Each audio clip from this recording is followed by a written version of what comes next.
트럼프 같은 경우는 자꾸 음모론을 제기하는 것 같아요. 일단은 심각한 것 같습니다. 뭐 미국의 민주주의 위기라는 얘기하고요. 트럼프가 또 그걸 갈라치기를 잘하잖아요. 이 민주주의가 번창하던 미국이 어디 갔는가 이런 얘기 나왔었던 거거든요. 근데 지금 이제 금도를 넘고 있잖아요. 보면 한국이나 미국이나 뭐 심각하다.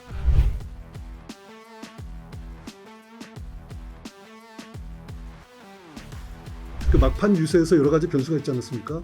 가장 크게는 말씀하신 7월 달이었나요? 그 트럼프가 이제 피격된 펜실베니아에서 그때는 저는 사실은 그 AP 통신의 사진 한 장 성조기를 들고 피 흘리는 퓨리션 받을 거라니까. 네. 아까 그걸로 역사적인 사진 그걸로 이제 게임이 끝났다라고 예. 이제 생각을 했는데 이 좀 많은 변곡점들이 있었던 것 같아요.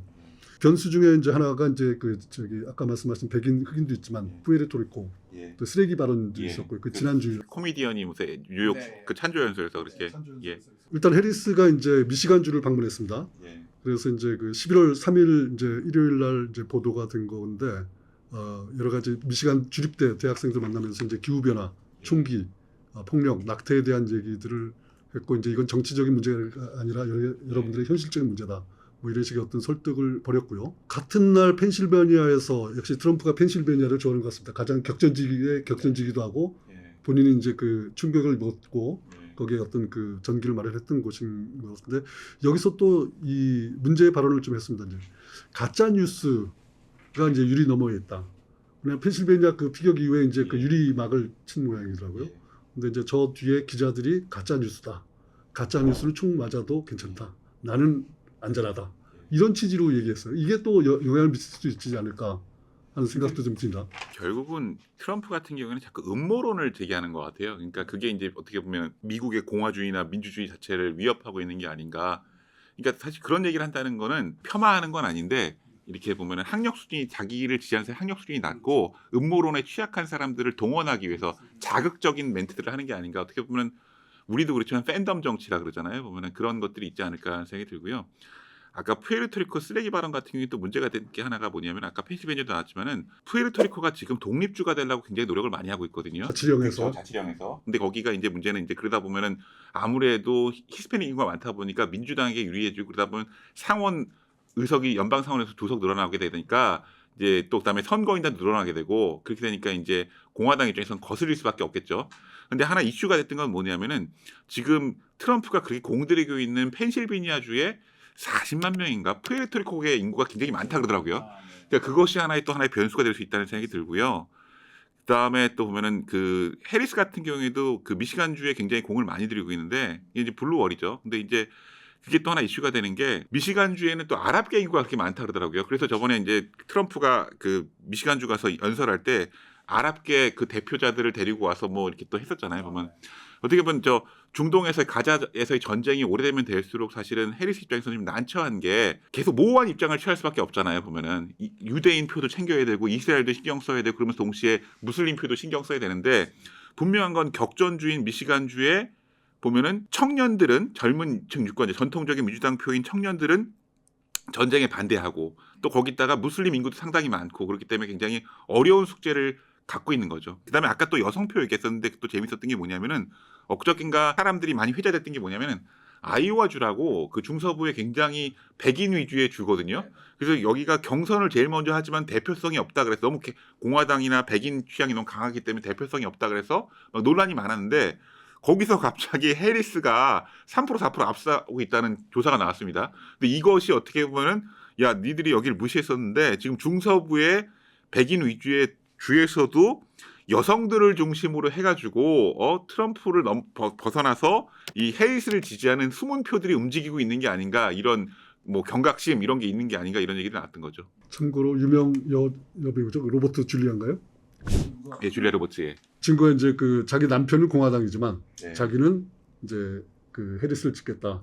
남편 몰래 그 민주당을 찍는 백인 여성들이 많을 거다. 뭐 이런 취지로 얘기를 했던 것 같아요. 낙태권이랑 그다음에 여성 최초의 여성 248년 250년 만에 최초의 여성 그다음에 또 사실은 빌 클린턴하고 민주당 주류가 적극적으로 밀었던 힐러리 클린턴도 실패했잖아요.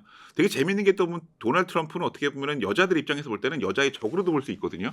왜냐하면 2016년에 최초의 여성 대통령을 그 사람이 막았어요. 그다음에 이번에 또다시 최초 여성 대통령이 나오는가? 미국 민주주의는 사실 그 사람들이 갖고 있는 프라이드잖아요. 근데 이번에 또 한 번 해보려고 그러는데 또 이 사람이 막는다 하면은 그렇기 때문에 어떻게 보면 젠더 이슈가 부각되는 게 아니고 거기다가 낙태권이라는 것이 또 어떻게 보면 양념을 치는 거고 이 두 가지가 같이 나오니까 아까 제가 또 이제 낙태권 주민 투표가 10개 주에서 있다 그랬지 않습니까? 그러다 보니까 어떻게 보면은 조용히 살던 여성 입장에서는 이번만큼은 내가 한번 목소리를 내야 되지 않을까, 그 히든 보이스를 내야 되지 않을까 이런 생각하지 않을까 하는 생각이 드는데요. 참고로 아까 말씀 주신 이 푸에르토리코 그 쓰레기 발언이 뭐냐면 이 지난달 27일이었습니다. 뉴욕 메디슨 스퀘어 가든에서 트럼프 지지 유세를 한 이 토니 한치클리프라는 코미디언인데 뭐라고 했냐면 지금 바다 한가운데에서 그 말 그대로 쓰레기 섬이 떠다니고 있다. 그게 푸에르토리코라고 불린다. 이렇게 얘기를 했습니다. 그래서 이 비하 발언이 돼서 논란이 됐죠.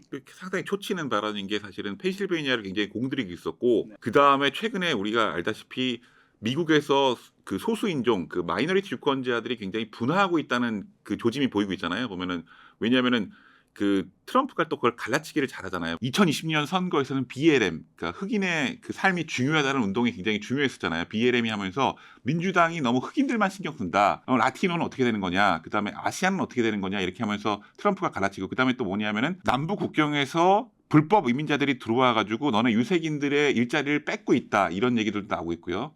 그죠? 그 다음에 또 보면은 그 모든 히스패닉은 다 민주당 성향은 아니거든요. 왜냐하면 우리가 플로리다주도 알 수 있지만은 쿠바나 아니면 베네수엘라 같이 사회주의나 공산주의가 싫어서 넘어온 히스패닉들 같은 경우에는 또 굉장히 보수적인 성향을 갖고 있습니다. 근데 그런 여러 가지 그 유색인종들의 분화 가운데서 트럼프를 도와주러 나온 사람이 오히려 이렇게 도와주지는 못할 망정 이런 숨은 표들을 쳐내는 것들은 굉장히 큰 거죠, 사실은. 참고로 이 미국 베팅 사이트가 이번 대선에서 뭐 합법화됐다고 하더라고요. 그래서 보니까 이 폴리마켓이라는 이 베팅 사이트가 있는데 여기 이제 누가 이길 것이냐 베팅하는 거죠.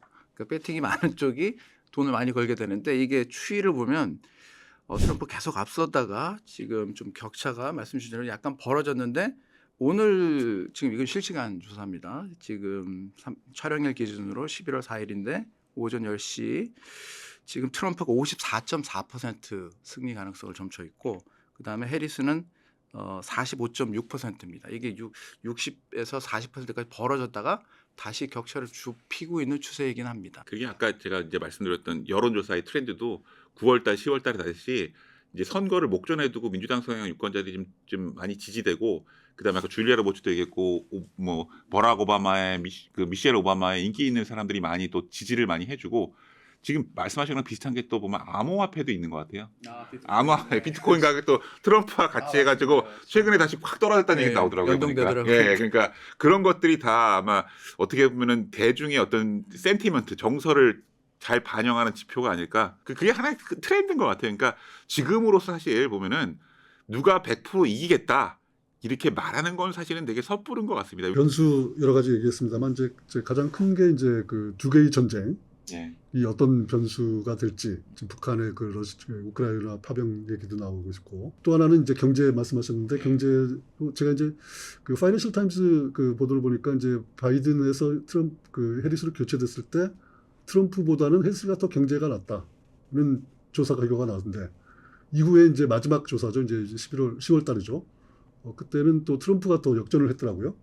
그러니까 이것이 어떻게 작용할지 두 개의 전쟁과 경제 한번 분석을 좀 해주시죠. 제가 뭐 경제 전문가는 아니라서 좀 조심스럽지만 그 미국 대선에서 사실은 경제가 가장 중요하다는 얘기는 예전부터 있었습니다. 보면은 왜냐면은 뭐 예전에 아버지 부시가 예를 들면 부통령도 되고 CIA 국장도 하고 아카한수 주지사인 클린턴 나왔을 때 보면은 막 저 아버지 부시가 네가 외교를 하냐 대외 정책에 대해서 시골 촌뜨기 가가지고 무슨 대통령 하냐 그랬는데 그때 클린턴이 바보야 문제는 경제다 했죠. 근데 바이든이 지금 이제 그 지지율을 잘 극복하지 못하고 있는 게 경기가 많이 안 좋아서 특히 체감 경기가 안 좋아서 이렇다는 얘기가 있었죠. 그렇죠? 그래서 뭐 인플레이션 감축법도 통과시키고 했지만은 사실은 그게 일반 시민들, 일반 중산층 서민들이 느끼기에 이게 체감 그런 건 없었던 것 같아요. 근데 그럼에도 불구하고 보면은 뭐 사실 제가 보기엔 그런 기사도 본 것 같아요. 미국에서 한 50여 명, 몇 명인지 정확히 기억 못합니다. 이 억만장자들이 누구에게 더 돈을 많이 내는가 봤을 때도 보면은 의외로 트럼프가 아니라 그 해리스한테 돈을 많이 냈다는데 그건 제가 보기엔 결국 뭐냐면은 결국은 해리스와 트럼프를 비교했을 때 예측 가능성에 달려 있는 게 아닌가. 경제는 물론 경기가 잘 돌아가는 것도 중요하겠지만 사실 지금 미국에서 물가가 오른 거는 인플레이션은 결국은 코로나 팬데믹 거치면서 우리나라도 그렇지만은 시장에 돈을 많이 풀었기 때문에 그렇거든요. 그거는 이제 돈이 화폐 그거는 다 중앙은행이 하는 거잖아요. 사실 독립적인. 근데 결국은 경제에서 중요한 거는 예측 불가능성과 예측 가능성인데 바이든과 해리스가 들어오면 지금까지 왔던 여러 가지 정책들이 예측 가능한 한도 내에서 흘러간다는 얘기고 다만 트럼프는 오면은 지금 보면 관세 얘기도 굉장히 뭐 종잡을 수가 없고요. 그 다음에 전쟁도 어떻게 할지 모르고 갑자기 보면은 난데없이 김정은이랑 얘기한다는 얘기도 하고요. 하다 보니까 예측 불가능성이 너무 크다 보니까 아무래도 경제에 있어서는 그냥 오든 흐름대로 가는 게 좋지 않을까 그런 것 때문에 아마 좀 그런 얘기들이 나오는 게 아닌가 하는 생각이 들고요. 전쟁 같은 경우에는 사실은 여러 가지를 볼 때 그 해리스가 더 불리한 부분이 있지 않을까. 왜냐하면 지금 중동 전쟁 같은 경우에는 사실은 뭐 이스라엘에서 바이든 정부를 패싱했다는 얘기까지 나오거든요. 보면 주요 나중에 뒷감당이라 하라 그러고 그러면은 해리스 입장에서 사실 아까도 말씀드렸지만 유대계표랑 그 중동 무슬림표를 동시에 잡아야 되는데 그런 것들도 어렵고 근데 다만 트럼프는 내가 들어오면 그냥 이 전쟁 바로 끝내겠다. 얘기하고 잘 원만히 끝내겠다. 다 만족스럽게. 그다음에 우크라이나 전쟁 같은 경우에도 내가 들어가면 다 잘 끝내겠다 하고 지금 이런 것 때문에 미국의 위기 이런 것들 많다고 얘기하니까 사실은 지금 집권하고 있는 해리스와 바이든 입장에서는 굉장히 방어해야 될 것들이 많은 반면에 트럼프 입장에서는 자기가 할 수 있을까 없을까도 모르는 여러 가지 역량의 어떤 그 불확실성 가운데서도 내가 하면 다르다는 것만 얘기하면 되니까 아무래도 유리한 부분이 있지 않을까 생각이 듭니다. 우리에게 관심은 그래도 이 북한 문제 아무래도 북한 문제 아니겠습니까? 이 트럼프는 뭐 본인이 뭐 유일하게 그 북한 지도자를 만나고 왔다 이런 걸 뭐 떠올리고 다니고 뭐 굉장히 김정은과 친하다 이러고 있어서 뭐 내가 해결할 수 있는 적임자다 뭐 이렇게 주장을 하고 있고 해리스 후보 같은 경우는 이제 한미 동맹, 그 운반국가의 동맹 이런 것들을 굉장히 강조하는데 이 두 후보의 그 한반도 정책이랄까요? 이런 좀 차이점 어떻게 보시나요? 일단은 그 예전에 오바마 행정부 때도 그랬고 그다음에 트럼프 그다음에 바이든으로 이어질 때 보면은 피보트 에이시아도 있었고요. 아시아로의 회귀 그다음에 트럼프 행정부 때 인도 태평양 전략이 나왔고 그다음에 지금까지도 계속 그 기조는 이어지잖아요. 결국은 그 트럼프가 되든 해리스가 되든 결국은 미국에서 중요하게 생각하는 인도 태평양에서 우선 중국의 부상인 것 같습니다. 그러니까 중국의 부상을 견제하는 가운데서 동맹국들과의 관계를 어떻게 보는가 이게 하나의 중요한 포인트가 돼. 그 안에서 한반도 문제를 봐야 될 것 같은데 다만 이제 보면은 오바마 때도 그랬고 그다음에 바이든 때도 그랬고 북한 문제에 사실은 크게 관여한 게 없습니다. 예전에는 그걸 뭐 전략적 인내라 그래가지고 그냥 내버려 뒀던 거고 북한이 바뀌기 전까지 사실 크게 거기다 에너지를 쓰진 않아요. 바이든 행정부도 그렇잖아요. 지난 뭐 4년 동안 북미 관계 측면에서 크게 뭐 달라진 게 없거든요. 북한 뭐 여러 가지 보면은 뭐 ICBM 그 발사 실험이나 했었고요. 그렇게 본다면은 사람들이 일각에서 그래 트럼프가 들어오면은 같이 뭐 햄버거 먹으면서 대화도 할 수 있고 뭐 판문점에서 만날 수 있고 베트남에서 만나고 싱가포르에서 만났지 않습니까? 그래서 야 이렇게 하면서 오히려 북미 관계 개선이 되면서 남북 관계에 물꼬 같은 게 아닌가 하는 생각이 들 수도 있겠지만 다만 문제는 뭐냐면은 트럼프는 또 종잡을 수 있는 사람이 아니고 또 김정은도 또 종잡을 수 있는 사람이 아니잖아요. 그러다 보니까 두 사람이 만나다 보면은 뭔가 의미 있는 성과를 내면 모르겠는데 아무런 성과를 내지 못한다면 오히려 그런 가운데서 더 위기가 고조될 수 있다는 것도 하나의 문제가 될 수 있을 것 같고요. 그 다음에 또 그런 가운데서 오히려 우리 그 대한민국을 패싱한다거나 이러다 보면은 오히려 우리가 어떻게 손쓸 수 없는 문제가 생긴다 보면은 적어도 해리스와 트럼프 같은데 보면은 동맹을 더 존중하는 태도는 민주당과 해리스 쪽에서 더 많이 나오고 있지 않습니까? 왜냐하면 트럼프의 외교 노선은 뭐 미국이 우선 마가 이런 얘기 하다 보니까 그런 게 있지 않을까 생각이 들고요. 또 하나 걱정은 보면은 트럼프 같은 경우에는 아무래도 방위비 분담 협상에서 굉장히 막무가내 얘기를 많이 하잖아요. 그게 실제로 구현될지 모르지만은 뭐 지금도 우리나라가 1조에서 2조 가까운 돈을 매년 분담하고 있는데 뭐 13조 얘기가 나오더라고요. 뭐 그러니까 우리 입장에서 상당히 어려운 얘기고 반면에 해리스 같은 경우는 어저께인가 그저께 어디 한국 언론이랑 인터뷰를 했더라고요. 그죠? 그거 보니까 보면은 뭐 한국이 미국의 동맹국으로서 굉장히 중요한 역할을 하고 있고 그다음에 지금도 분담금을 많이 내고 있고 우리는 인도 태평양 전략뿐만 아니라 한반도 문제에 있어서 동맹국과의 관계를 굉장히 중요하게 생각하고 있다 이런 얘기를 했고요. 그게 중요한 요소인지 모르겠지만은 해리스 같은 경우에는 그 결혼한 그 남편 쪽의 가족이 또 보면 동성가요? 뭐 한국계랑 결혼을 했다는 것 같더라고요. 그래서 그런지 모르겠지만은 자기가 한국에 관심이 되게 많고 그 다음에 재미 한인들이 그 굉장히 미국에서 한 역할에서 굉장히 크게 알고 있다 자기도 그런 얘기도 했었고 또 보면 자기가 DMZ 와가지고 한반도 문제에 굉장히 관심을 갖고 있다 해가지고 한 것처럼 뭐 사실은 저는 뭐 어느 일방이 좋다 이런 얘기를 하는 건 아니지만 적어도 해리스와 민주당 그 정부가 계속 가게 된다면은 그래도 한미 동맹의 어떤 기존 그 틀 안에서 우리가 예측 가능하게 움직일 것 같지만은 트럼프가 된다면은 이 업앤다운이 상당히 심할 것 같고 우리가 만약에 롤러코스터 타는 것처럼 좋을 때 상당히 좋겠지만 불안할 때 상당히 불안한 부분들이 있지 않을까 저는 그렇게 예측합니다. 이 해리스 부통령의 남편이 그 더그 햄 호프 변호사인데 그 동생의 부인이 그 한국계 미국인이라고 그렇다 그러더라고요. 조카가 그러니까 예, 예. 한국계가 되는 것이 예, 시댁 조카들 그러니까 우리 말로 아까 말씀 주셨는데 이 한국도 그렇고 미국도 그 팬덤 정치 예. 양극화 이게 굉장히 좀 심한 것 같습니다. 예. 지금 투표 양상도 그렇게 나타난 것 같고 여러 가지 이슈들도 안티 태제 뭐 이런 것들이 많은 것 같은데 우리나라의 팬덤 정치 그다음에 미국의 이런 정치 어떻게 좀 차이가 있을까요? 아 일단은 심각한 것 같습니다. 뭐 미국의 민주주의 위기라는 얘기 하고요. 제가 보기엔 가장 큰 차이는 그쪽은 총이 허용되고 이쪽은 총이 허용되지 않는다는 게 아닌가. 왜냐하면 저희도 뭐 얼마 전에 보면은 뭐 이재명 대표도 건드린 것도 총칼이었고 뭐 배현진 의원 것도 뭐 이렇게 뭐 때리고 했었죠. 근데 총이 있었으면 어땠을까 좀 무서운 생각이 들죠. 그죠. 근데 미국 같은 경우에는 사실은 트럼프 대통령이 총을 맞은 적이 있었고 이렇게 스쳐갔지만은 그다음에 뭐 플로리다에서도 뭐 총기 골프장에서 얘기가 있습니다. 그다음에 또 앨런 머스크가 잘못 말했었잖아요. 왜 저쪽은 총기 사건이 왜 자꾸 이쪽에서만 나느냐 이런 것만큼 자극적인 발언들을 많이 하고 있거든요. 아 이게 아마 정치 양극화가 심해서 이런 게 아닌가 생각이 들고요. 아 미국 같은 경우에는 그래도 민주주의의 수준이 높다고 생각했었는데 아 이거는 이제는 그렇지 않아. 우리가 예전에는 보면 우리가 선진국 얘기할 때 미국을 많이 얘기했었거든요. 근데 반드시 그렇지만도 않은 것 같아요. 왜냐면은 얼마 전에 그 트럼프랑 바이든이랑 TV 토론할 때 무슨 얘기했냐면 서로에 대해서 뭐 루저, 서커, 그러니까 뭐냐면 패배자, 호구, 디스맨 뭐 이런 얘기하면서 너 실패한 대통령 이런 얘기 있었잖아요. 보면은 우리도 사실은 아무리 우리가 정서적 양극화가 심하다 그래도 그런 단어를 그렇게 쓰진 않거든요. 사실은. 그래서 미국도 상당히 심각하다. 그래서 우리나라에서 많이 나왔지만은 그 하버드 정책학 교수죠. 그 즈블렛하고 레비츠키가 쓴 그 어떻게 민주주의는 무너지는가라는 책이 사실 트럼프 행정부 그 당시에 미국을 얘기로 많이 썼던 거거든요. 그 리트머스 테스트 얘기 나왔었던 건데 거기서 뭐냐면 이 민주주의가 번창하던 미국이 어디 갔는가 이런 얘기 나왔었던 거거든요. 거기서 나왔던 게 결국 뭐냐면은 미국의 민주주의를 지탱했던 것은 헌법이나 이런 것들보다는 규범이라고 얘기했어요. 규범. 그러니까 뭐냐면 그 놈이라는 건 뭐냐면은 상호 존중과 관용, 그 다음에 제도적 자제거든요.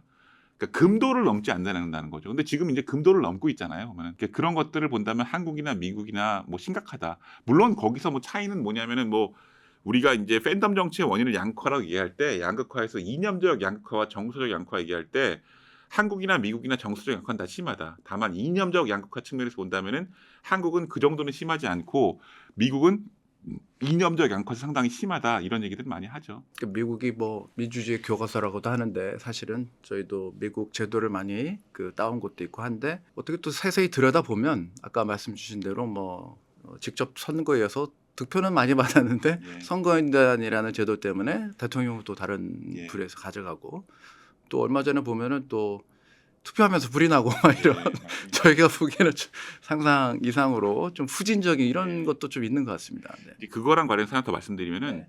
아까 양극화나 팬덤하고 또 연관이 되는데요. 그러니까 미국은 연방제 국가라는 게 하나의 특징이에요. 그러니까 뭐냐면은 지금 미국 정치 양극화가 심해진 것 중에 하나를 얘기할 때 미국 정치의 전국화, 내셔널리제이션을 얘기하거든요.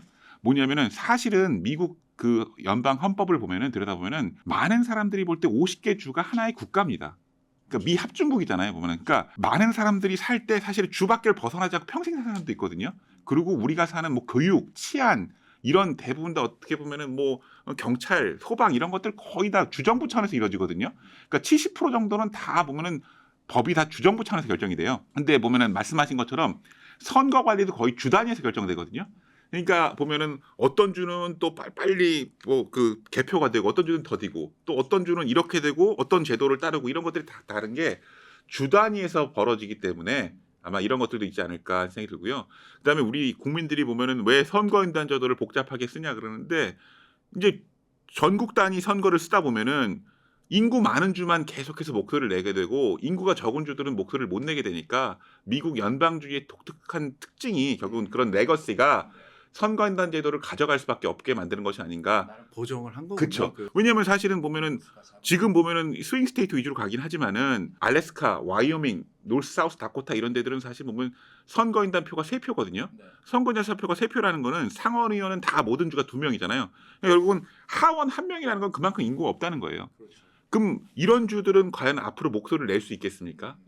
그러니까 그렇게 되니까 이런 이 미국의 연방주의의 전통에서 본다면 선거인단 제도가 갖고 있는 특징들도 어떻게 보면은 장점들도 있다는 것이죠. 저희 그 앞으로의 전망을 한번 뭐 좀 말씀드리는 시간 가졌으면 좋겠습니다. 내년 1월 20일이 되면 이제 누가 됐든 하여튼 새로운 정부가 들어서게 되는데 다시 한번 좀 세계의 큰 흐름이 바뀔 수 있는 이 전환점에 서 있다 이렇게 볼 수 있을 것 같습니다. 하여튼 누가 되든 내년에는 뭐 이렇게 변한다 이렇게 전망하실 어떤 지점이 있으신지 한번 궁금합니다. 일단은 우리가 이제 최근에 뉴 노멀이란 말을 쓰잖아요. 그러니까 뭐냐면은 미국이 트럼프가 됐든 해리스가 됐든 과거에 비해서는 많이 바뀐다고 생각하면 될 것 같습니다. 미국의 민주주의가 왜 이래 자꾸 그러잖아요. 보면 아마 이번 선거 끝나고도 미국 내 선거 결과를 들어서 굉장히 많은 소요와 갈등이 있을 것이고 그 정도가 어느 정도까지 미국의 민주주의가 그거를 견뎌내고 감내하고 회복해낼 수 있을 것인가 하나의 관건일 것 같고요. 그다음에 사실 미국은 어쨌거나 전 세계 최대 강국이잖아요. 보면은 군사력도 경제력도 그렇고. 근데 이런 나라가 이렇게 정치적으로 흔들리게 된다면은 그것의 여파가 상당할 것 같습니다. 결국은 뭐 아까 말씀하셨던 우크라이나 전쟁이 어떻게 될 것인가도 하나의 변수가 될 거고 왜냐하면 우리나라는 거기에 북한이 파병을 했기 때문에 또 간접적으로 연관돼 있고요. 중동 전쟁도 연관이 될 것 같고요. 그다음에 또 한국 같은 경우에는 지금 보면은 이슈가 되는 게 바이든 정부가 들어오면서 그 반도체법 그다음에 IRA 이런 것들 통과시켰잖아요. 그러면서 전기차 보조금 이런 얘기들 많았었잖아요. 그래서 보면 거기에 우리나라 기업들이 상당히 많이 맞춰갔거든요. 지난 4년 동안. 그렇잖아요. 그렇기 때문에 또 보면 거기서 만약에 갑자기 트럼프가 되면서 그런 얘기 했었거든요. 왜 전기차 그 배터리에다가 외국 기업들이 우리나라 미국에다가 그 공장을 만드는데 보조금을 주냐. 보조금을 줄 게 아니라 미국에서 배터리를 만들지 않으면은 크게 관세를 매기면 된다는 얘기를 했었어요. 트럼프가. 그러니까 절대 미국이 손해를 보지 않겠다는 얘기죠. 그러니까 이런 것들을 본다면은 우리가 지금까지 했던 지난 4년의 어떤 그런 것들을 조정해야 될 필요가 있을지도 모르니까 그걸 대비해야 될 거고요. 아까 제가 뉴 노멀이었다는 게 아마 미국의 민주주의가 많이 바뀌고 있다는 거 그게 하나고 두 번째로는 누가 되든 미중 관계는 미중 패권 경쟁은 하나의 상수가 될 거다. 트럼프는 뭐 보면은 중국산 물품에 대해서 60% 70% 관세 얘기했습니다. 그렇다면 바이든과 해리스는 아닌가? 중국을 견제하긴 하지만은 중국의 부상을 견제하는 데는 두 후보 측이 차이가 없지만은 단 하나의 그걸 접근하는 방식의 문제인 것 같아요. 그래도 바이든은 뭐 가치 동맹 아니면은 미국의 어떤 국제사회 리더십이라는 어떤 그 보여지는 모습 이런 것들을 많이 케어하다 보니까 한미 동맹, 그러니까 미일 동맹 이런 것들을 많이 신경 쓰고 나토 이런 것들을 많이 신경 쓰지만은 트럼프는 그런 것보다는 중국을 견제하지만은 아메리카 퍼스트 그다음에 Make America Great Again 해가지고 마가 이런 것들을 신경 쓰다 보니까 동맹국들의 이익보다는 미국의 이익이 먼저인 이런 것들을 하다 보니까 그 접근 방식만 차이가 있을 뿐이지 결국은 중국을 견제하고 국제사회에서 미국의 이익을 방어하는 데서는 두 후보나 두 진영이 차이가 없을 것이다 이렇게 볼 수 있을 것 같습니다. 며칠 전인가 그 대외경제정책연구원에서 이제 발표를 했죠. 트럼프가 이제 보편적 관세를 중장하고 10에서 20% 정도. 그다음에 중국은 더 많이 해서 이제 그 관세 장벽을 높이고 있는. 그로 인해서 한국의 수출이 줄어들 것이고, 그리고 IMF에서도 이제 세계 경제 성장률이 낮아질 거다. 우리나라 GDP의 0.6%가 하락할 것이다. 경제적으로 이제 어떤 전 세계적으로 아까 이제 양극화와 이제 경제적으로는 자유무역주의로 이제 그동안 이끌어왔던 WTO 체제가 무너질 수 있지 않냐 이런 위기감도 들더라고요. 그 부분은 어떻게 보십니까? 제가 사실 정치 경제 전문가는 아니지만은 근데 그게 당연히 그럴 수밖에 없는 게 국내 정치를 들어봐도 그 미시간주에서 사실은 보면은 이 아까 말씀드렸던 저 러스트벨트에서 2016년에 트럼프가 힐러리를 이겼던 것 중에 하나가 빌 클린턴 제임스의 힐러리 클린턴의 남편이죠. 그 나프타를 체결했거든요. 그러면서 상당 부분의 많은 제조업 그 베이스를 멕시코로 이동했습니다. 그것이 어떻게 보면은 이런 그 전통적인 민주당 지지자들인 워킹 클래스들을 트럼프로 이반하게 만들었다는 얘기들이 나왔거든요. 그런 맥락에서 본다면은 트럼프가 나오고 미국의 우선주의를 얘기했습니다. 그리고 민주당도 그 사람들이 왜 그렇게 이동할 수밖에 없었는가에 대한 분석을 충분히 했을 거예요. 그렇기 때문에 형식적으로는 잘 드러내려고 그러진 않지만은 그럼에도 불구하고 미국의 국익, 미국의 경제이익이 굉장히 중요할 수밖에 없다는 얘기를 하다 보니까 그다음에 그런 가운데서 국제 환경적으로 신냉전이나 미중 패권 경쟁이 더 고조되다 보니까 뭐 글로벌 가치 사슬, 글로벌 밸류체인 얘기하잖아요.